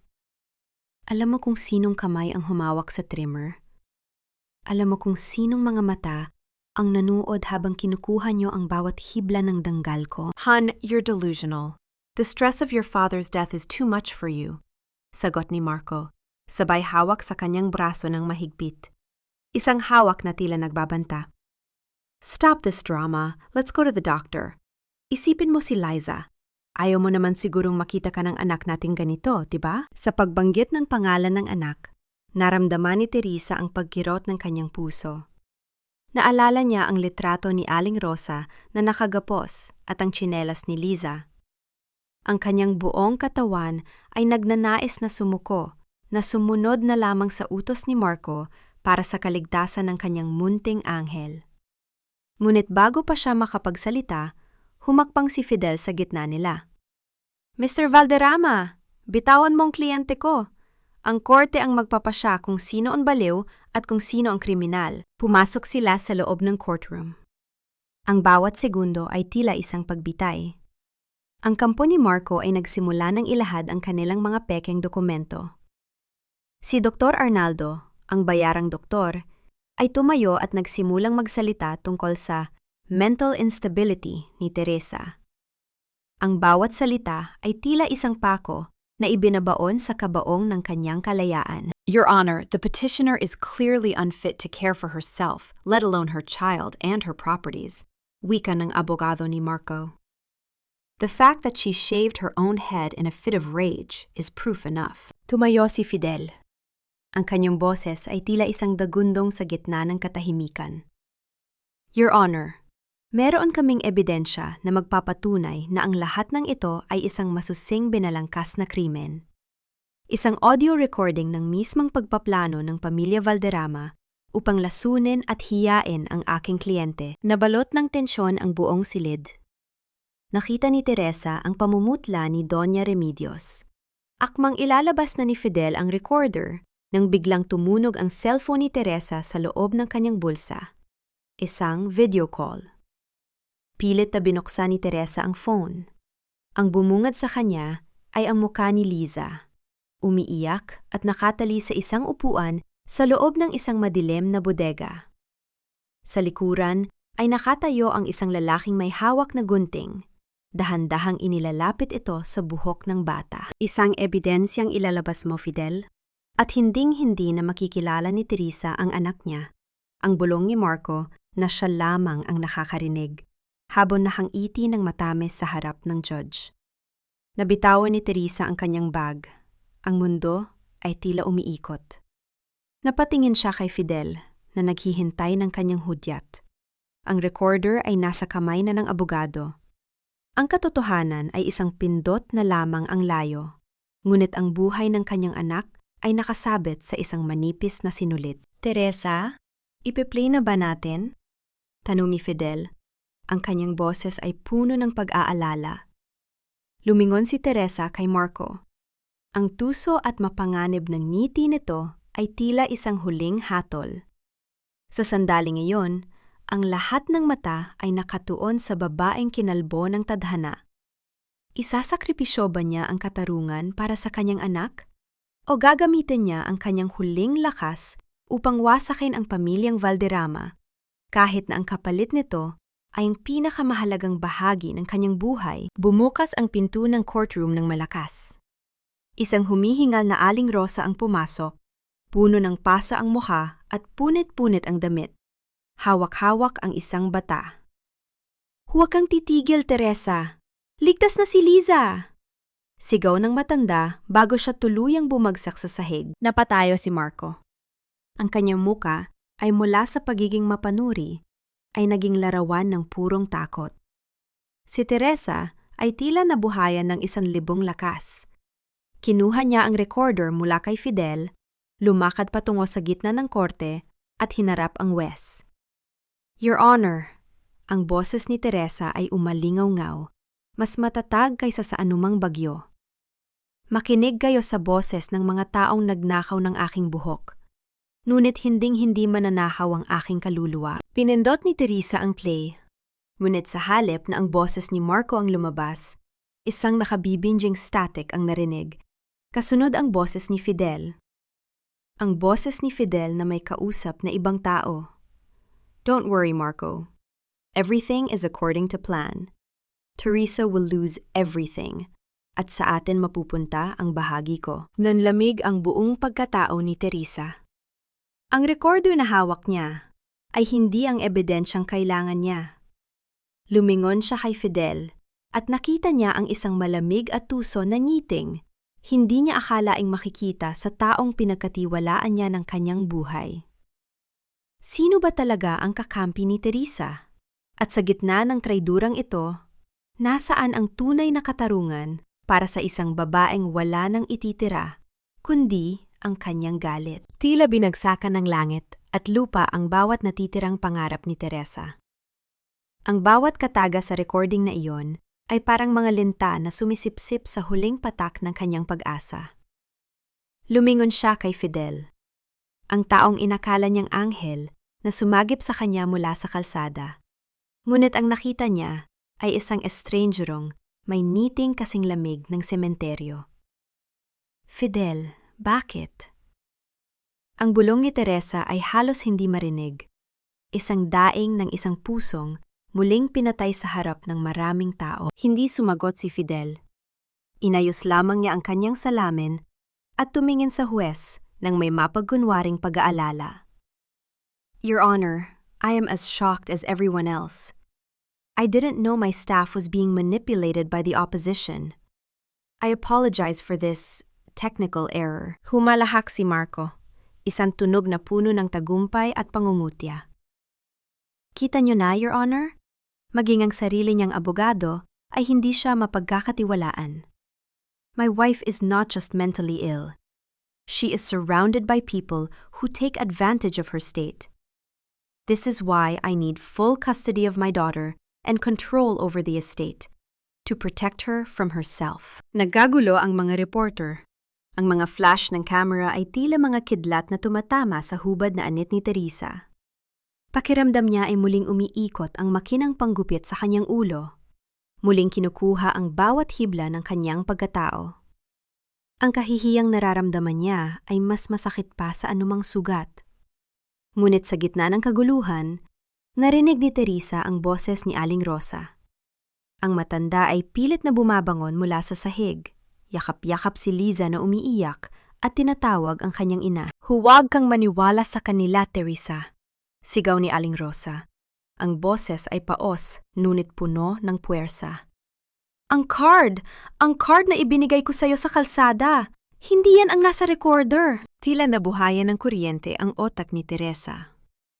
Ang card na ibinigay ni Aling Rosa bago ito dukutin, mabilis niyang kinapa ang kanyang bulsa. Wala doon. Kinapa niya ang kanyang damit hanggang sa madama niya ang isang matigas na bagay na nakatago sa loob ng kanyang suot na medyas. Doon niya ito isinilid sa takot na mawala noong siya ay tumatakas. Ang recorder na nasa lamesa ni Fidel ay pinalitan. Isang pain yun upang hiyain siya at sirain ang kanyang kredibilidad.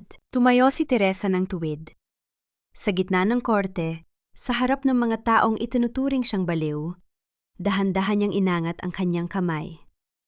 Ang kanyang kinalbong ulo ay tila kuminang sa ilalim ng ilaw.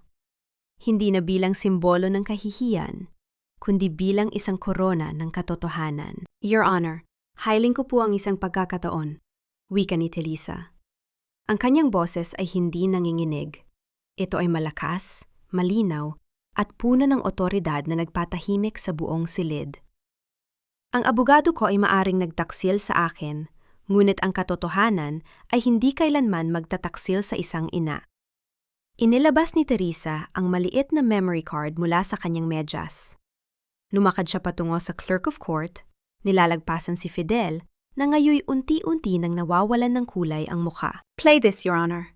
Iyan ang ebidensyang kinuha mula sa mansyon ng mga Valderrama bago nila ako kinalbo. Dagdag ni Teresa, habang nakatingin ng diretso kay Marco.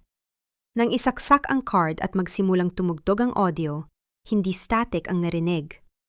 Ito ay ang malinaw na boses ni Doña Remedios at Marco sa gabi ng krimen. Siguraduhin mong mahimbing ang tulog niya, Marco.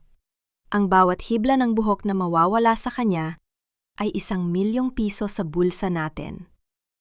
Hayaan nating magising siyang kalbo at wasak para wala nang maniwala sa kanya. Kasunod nito ang tunog ng mechanical na ugong ng trimmer.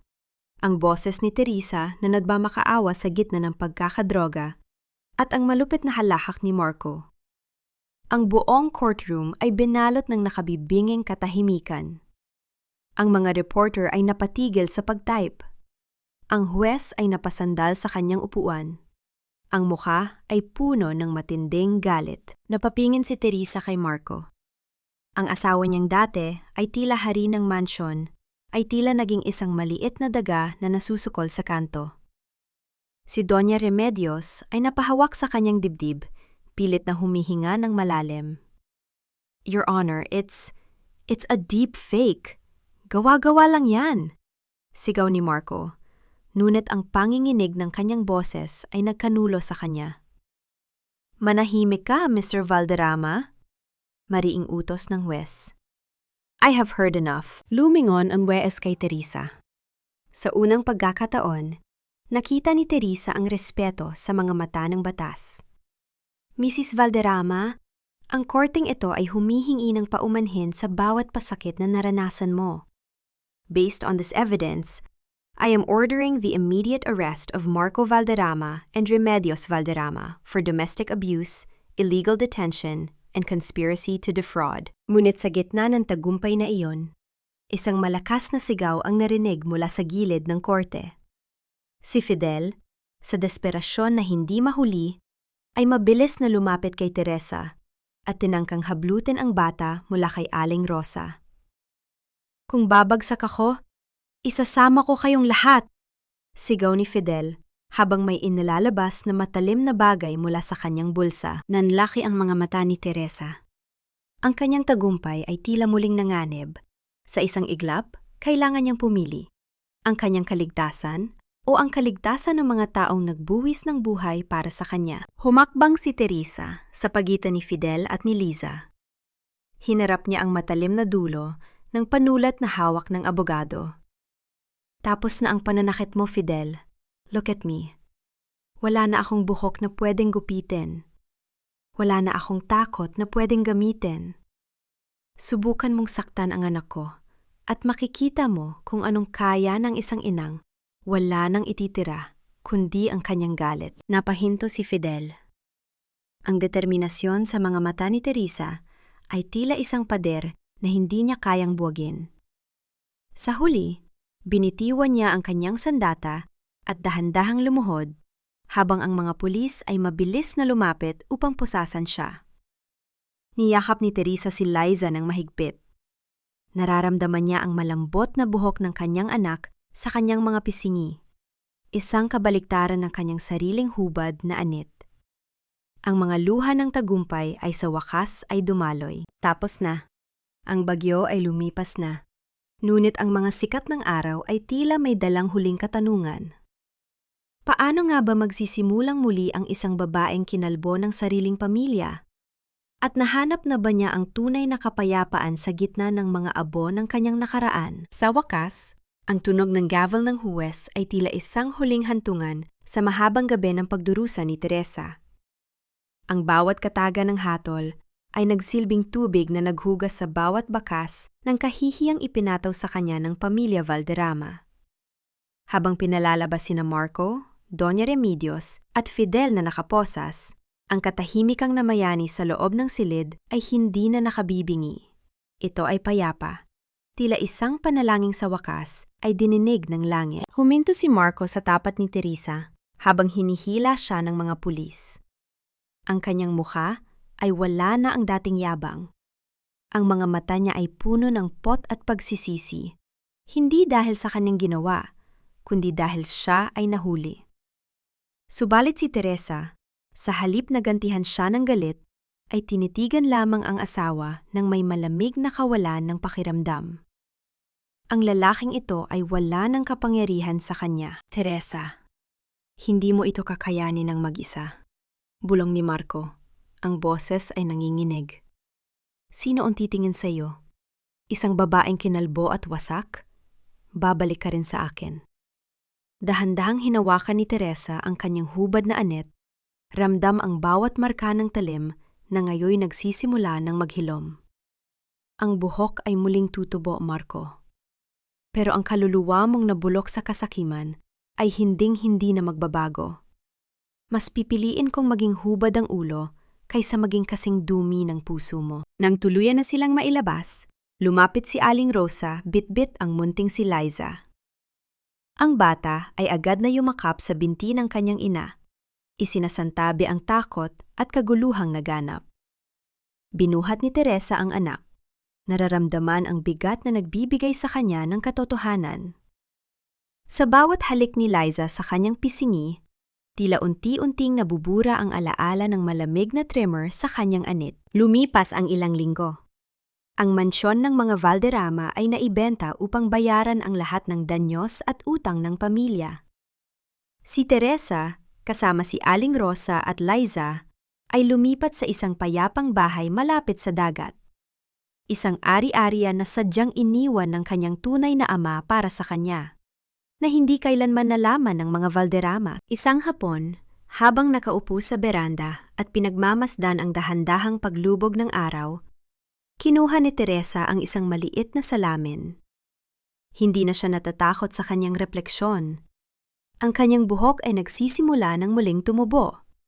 Maiikli, maitim, at matitigas na hibla na tila nagpapakita ng kanyang bagong katatagan.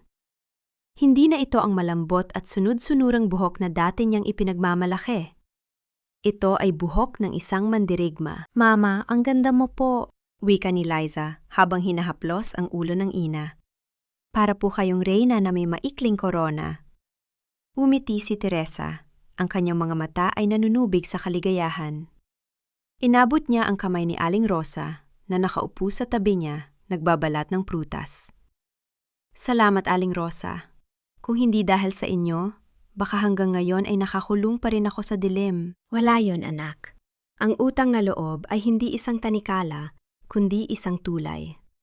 Pinatunayan mong ang tunay na ganda ay hindi nakadepende sa kung anong meron sa labas, kundi sa kung anong nananatili sa loob matapos ang lahat ay nakawin.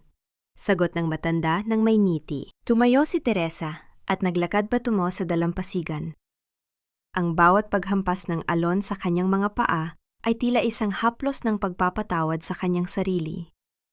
Hindi niya pinatawad si Marco at Remedios dahil nararapat sila, kundi dahil nararapat siyang magkaroon ng kapayapaan. Ang galit ay isang lason na hindi niya hahayaang dumungis sa kinabukasan ni Liza. Sa gitna ng katahimikan ng gabi, kinuha ni Teresa ang isang kahon ng mga lumang sulat ng kanyang ama. Binasa niya ito ng malakas para kay Liza. Ipinapaalam sa bata na sila ay minahal ng isang taong hindi man nila nakasama, ay nanatiling nagbabantay sa kanila sa bawat hakbang. Ang kwento ni Teresa ay naging inspirasyon sa marami. Ang babaeng kinalbo ng kapaksilan ay naging simbolo ng pagbangon. Ang kanyang bawat hakbang ngayon ay hindi na idinedikta ng takot, kundi ng pagmamahal. Nang magmuni-muni siya sa harap ng dagat, naramdaman niya ang malamig na simoy ng hangin. Wala na ang kanyang mahabang buhok na nilalaro ng hangin noon. Ngunit ang gaan ng kanyang pakiramdam ay hindi kayang tumbasan ng anumang yaman. Sa huli, natutunan ni Teresa na ang pinakamahalagang bahagi ng kanyang pagkatao ay hindi kailanman kayang gupitin, nakawin, o hiyain ng sinuman. Tapos na ang pakikipaglaban sa korte, tapos na ang pagtaka sa dilim. Ngunit habang tinititigan niya ang abot tanaw, alam ni Teresa na ang paghilom ay isang mahabang paglalakbay. May mga gabing magigising pa rin siya sa tunog ng trimmer sa kanyang panaginip. Ngunit sa bawat pagising na yon, may isang munting kamay na hahaplos sa kanya at magsasabing, "Ligtas ka na, Mama." 1 taon ang mabilis na lumipas. Tila mga dahong tinangay ng hangin upang magbigay taan sa mga bagong usbong. Ang bawat umaga sa pampang ng Batangas ay nagsisimula sa amoy ng alat ng dagat at ang mainit na sikat ng araw na humahalik sa bintana ng silid ni Teresa. Wala na ang malamig na pasilyo ng mansyong Valderrama. Ang pumalit ay ang simpleng tahanan na puno ng tawanan at tunay na pagmamahal. Nakatayo si Teresa sa harap ng salamin, nagsusuklay ng kanyang buhok. Hindi na ito ang hubad na anit na naging saksi sa kanyang pinakamadilim na gabi. Ngayon, ang kanyang buhok ay isang makapal at malusog na pixie cut. Isang estilong pinili niya mismo, hindi dahil kailangan, kundi dahil gusto niya. Ang bawat hibla nito ay tila isang kwento ng katatagan, isang patunay na ang bawat pinuto ng tadhana ay muling tutubo ng mas matapang. "Mama, ready na po ba kayo? Baka malatay tayo sa opening ng center." Tawag ni Liza mula sa labas. Ang bata ay lumalaki ng masayahin, malayo sa anino ng takot na dinala ng kanyang ama. "Sandali lang, anak," sagot ni Teresa habang nakangiti sa kanyang refleksyon. Ang Teresa's Haven, ang foundation na itinatag niya para sa mga kababaihang biktima ng domestic abuse, ay formal ng magbubukas ngayong araw. Kinamit niya ang malaking bahagi ng kanyang mana hindi para sa luho, kundi upang maging boses ng mga taong pinatatahimik ng kahihiyan at pananakit. Sa gitna ng kanyang paghahanda, lumapit si Aling Rosa, suot ang kanyang pinakamagandang barotsaya. Ang matanda ay nananatiling kanlungan ni Teresa, ang nanay na kailanman ay hindi nagtaksil. "Napakaganda mo, Teresa. Kung nakikita ka lang ng tatay mo ngayon, tiyak naluluha siya sa galak." "Salamat, Nay Rosa. Kundi dahil sa inyo, baka hanggang ngayon ay nakatingin pa rin ako sa salamin ng may pot." Tugon ni Teresa habang mahigpit na niyayakap ang matanda. Bago umalis, Sumulyap si Teresa sa isang maliit na balita sa pahayagan na nakapatong sa mesa. Sina Marco at Doña Remedios ay nananatili sa loob ng rehas, binubuno ang kanilang sentensya. Ayon sa balita, unti-unti nang nauubos ang kanilang natitirang yaman sa mga apela na wala namang patutunguhan. Napabuntong hininga si Teresa. Ang pagpapatawad ay hindi nangangahulugang kinalimutan niya ang lahat. Ang pagpapatawad para sa kanya ay ang pagbitiw sa tanikala ng pot upang hindi na siya muling maging bilanggo ng nakaraan. Napagtanto ni Teresa na ang tunay na katarungan ay hindi lamang ang makitang nakakulong ang mga nagkasala, kundi ang makita ang sarili mong malaya at muling nakakangiti. Ang hiya na dating sandata laban sa kanya ay naging dangal na ngayoy kanyang bitbit sa bawat hakbang. Habang naglalakad sila patungo sa sasakyan, hinawakan ni Teresa ang kamay ni Liza at Aling Rosa. Tumingala siya sa asul na langit. Dinaramdam ang hangin na dati ay kinatatakutan niyang dumampi sa kanyang hubad na ulo. Ngayon, ang hangin ay tila isang kumpas ng kalayaan. Ang bawat sugat ay naging pilat, at ang bawat pilat ay naging bahagi ng kanyang kagandahan. Ang babaeng kinalbo ng kataksilan ay tuluyan nang nagsilang sa isang babaeng hindi na muling matatabasan ng sinuman.